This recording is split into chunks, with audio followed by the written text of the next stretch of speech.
सह्याद्रीच्या उंच कड्यावर आजही एक असा किल्ला अभिमानाने उभा आहे, ज्याने अनेक राजवटींचा उदय आणि अस्त सुद्धा पाहिलाय. महाराष्ट्र आणि गुजरातच्या सीमेवर असलेला हा आहे हथगड किल्ला. यादव, दिल्ली सल्तनत, फारुकी, मोगल, मराठे, पेशवे आणि ब्रिटिश अशा अनेक सत्तांच्या पाऊलखुणा आजही या गडावर उमटलेल्या दिसतात.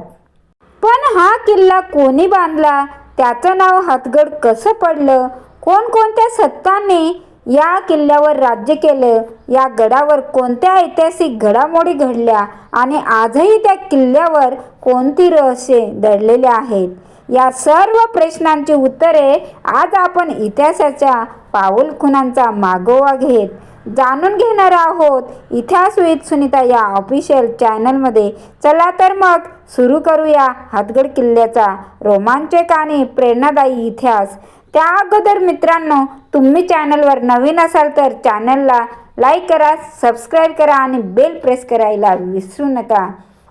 चला तर मग आपण आता इतिहासाच्या वाटेवर लागू. हथगड किल्ल्याचा इतिहास पूर्णपणे स्पष्ट नाही. अनेक प्राचीन किल्ल्यांप्रमाणेच याच्या स्थापनेबाबत ठोस असे पुरावे उपलब्ध नाहीत. मात्र इतिहासकारांच्या मते याचा विकास टप्प्याटप्प्याने झाला असावा. हथगड हा किल्ला यादव राजवटीच्या काळात म्हणजेच 12वे किंवा 13वे शतक या शतकामध्ये बांधला गेला किंवा त्या काळात मोठ्या प्रमाणात विकसित करण्यात आलेला दिसतो, असे अनेक इतिहासकारांचं म्हणजे त्यांच्या अभ्यासकांचं मत आहे. किल्ल्याचा नेमका निर्माता कोण होता याचा ठोस असा पुरावा उपलब्ध नाही. 12व्या आणि 13व्या शतकामध्ये गुजरात आणि दख्खन व्यापारी मार्गावर नियंत्रण ठेवण्यासाठी या किल्ल्याचे महत्त्व जास्त वाढले होते. आणि आता हथगड किल्ल्यावर आलेल्या ज्या सत्ता होत्या त्या म्हणजे सेवून, यादव, दिल्ली सल्तनत, फारुकी सुलतान, मोगल साम्राज्य, मराठी साम्राज्य, मराठा साम्राज्य, पेशवे आणि ब्रिटिश ईस्ट इंडिया कंपनी या सत्ता या किल्ल्यावर राज्य करून गेल्या. आता आपण या सत्तांचा थोडक्यात माहिती बघू. पहिली सत्ता म्हणजे सेवून म्हणजे यादव राजवंश आणि इसवी सन 9वे शतक आणि 1318 रामचंद्र यादव यांच्या काळात देवगिरी म्हणजेच दौलताबाद किल्ला ही त्यांची राजधानी होती. आणि यादवांनी महाराष्ट्रात अनेक किल्ले बांधले किंवा विकसित केले. हथगड हा गुजरात आणि दख्खन यांच्या व्यापारी मार्गावर लक्ष ठेवण्यासाठी महत्त्वाचा सीमावर्ती असा किल्ला होता.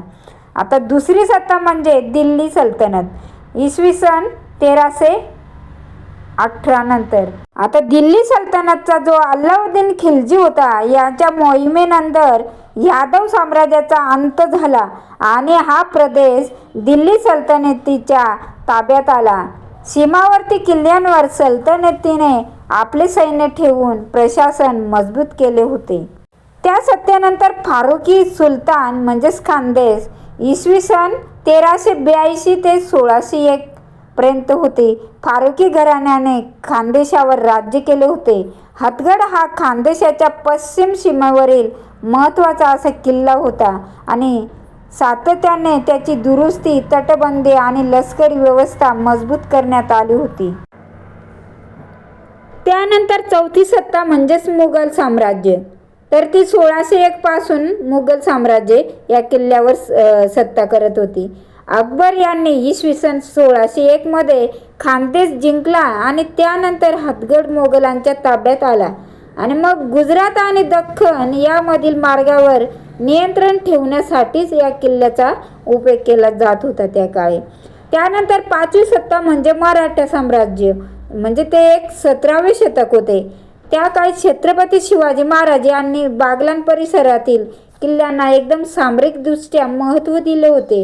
आणि मग मोगल मराठा संघर्षाच्या काळात हातगड परिसराचे लष्करी महत्त्व कायम राहिले आणि पुढे मराठ्यांचा प्रभाव या भागात जास्त प्रमाणात वाढला होता. पुढे पेशवे ते 18व्या शतकात आले. जेव्हा मराठा साम्राज्याचा कारभार पेशव्यांच्या हातात आल्यानंतर हातगड हा किल्ला मराठा प्रशासनाचा भाग म्हणून राहिला आणि किल्ल्याचा जो उपयोग होता तो सीमावर्ती सुरक्षा आणि देखरेखीसाठी केला जात होता. त्यानंतर 7वी सत्ता म्हणजे ब्रिटिश ईस्ट इंडिया कंपनी होती. ती इसवी सन 1818 नंतर आली आणि ब्रिटिश ईस्ट इंडिया कंपनीने तिसऱ्या इंग्रज मराठा युद्धानंतर जेव्हा 1818 मध्ये हा किल्ला ताब्यात घेतला त्यानंतर किल्ल्याचे लष्करी महत्त्व एकदम कमी झाले आणि हळूहळू तो इतिहास वारसा म्हणून ओळखला जाऊ लागला. छत्रपती शिवाजी महाराजांच्या काळात बागलाण प्रदेशातील किल्ल्यांना विशेष महत्त्व होते.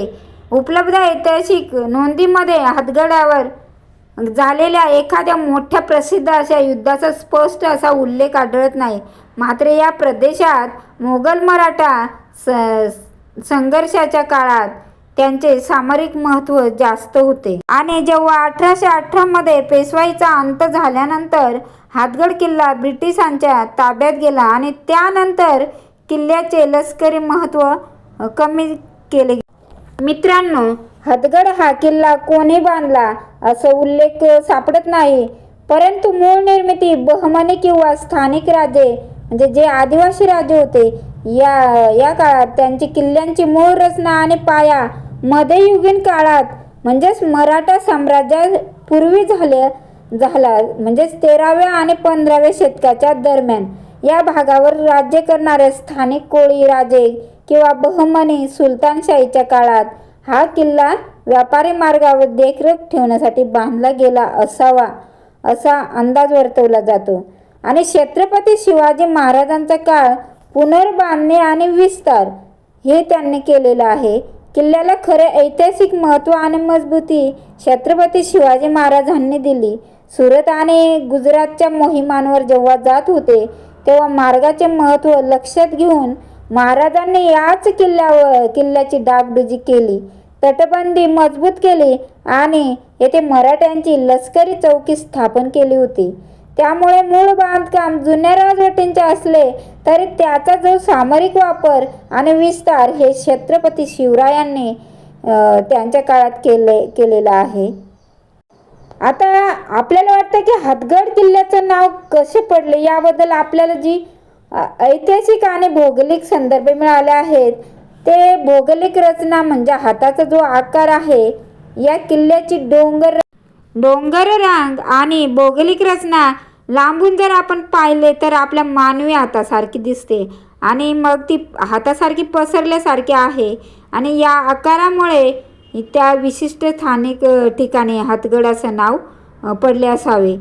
आणि अजून एक दुसरी धारणा अशी होती की घाट आणि प्रवेशद्वार म्हणजे जर दोघांच्या मध्ये म्हणजे महाराष्ट्र आणि गुजरातच्या बाँड्रीवर असल्यामुळे हात म्हणजे मधचा हद्द असं त्या काळी लोक समजत आणि त्या जुन्या बोली भाषांमधून हद्द किंवा प्रवेशद्वार या अर्थाने सुद्धा हा हातगड किल्ला नाव पडला असावा असं शक्यता वर्तवली जाते. आणि जेव्हा नाशिक जिल्ह्यातील सुरगाणा तालुका प्रसिद्ध थंड हवा आणि ठिकाणा म्हणून सापुतारा गुजरात सीमा पासून अवघ्या 5 ते 6 किमी अंतरावर आहे. छत्रपती शिवाजी महाराजांचा काळ म्हणजे मुघल आणि गुजरातच्या सुलतानावर नजर ठेवण्यासाठी तसेच सुरतवरून येणाऱ्या ज्या व्यापारी मार्गाचे रक्षण करण्यासाठी शिवाजी महाराजांनी या किल्ल्याचा पुनर्विकास केला आणि येथे आपली लष्करी चौकी सुद्धा त्यांनी स्थापन केली होती. आणि या किल्ल्यावरून संपूर्ण सापुतारा परिसर सुरगाण्याची दरी अत्यंत सुंदर दिसते. मित्रांनो, नाशिकपासून हा किल्ला साधारण 80 किलोमीटर अंतरावर आहे आणि नाशिक दिंडोरी वणी बोरगाव हातगड अशा मार्गाने तुम्ही साधारण 2 तासात कारने किंवा बाईकने पोहोचू शकता. आणि सापुताऱ्यावरून तुम्ही सापुतारा येथे जर थांबत असला तर तेथून खाजगी वाहन किंवा टॅक्सीने 10 ते 15 मिनिटात तुम्ही किल्ल्याच्या पायथ्याशी पोहोचू शकता. आणि किल्ल्यापासून सापुतारा एकदम जवळच आहे, म्हणजे 10 ते 15 मिनिटाचा रस्ता आहे. आणि हतगडजवळ शेजारच 4-5 किलोमीटर अंतरावर थंड हवेचं ठिकाण आहे, ते म्हणजे सापुतारा. महाराष्ट्र आणि गुजरातच्या सीमेवर आहे. तर मित्रांनो, तुम्ही सुद्धा या किल्ल्याला नक्की भेट द्या.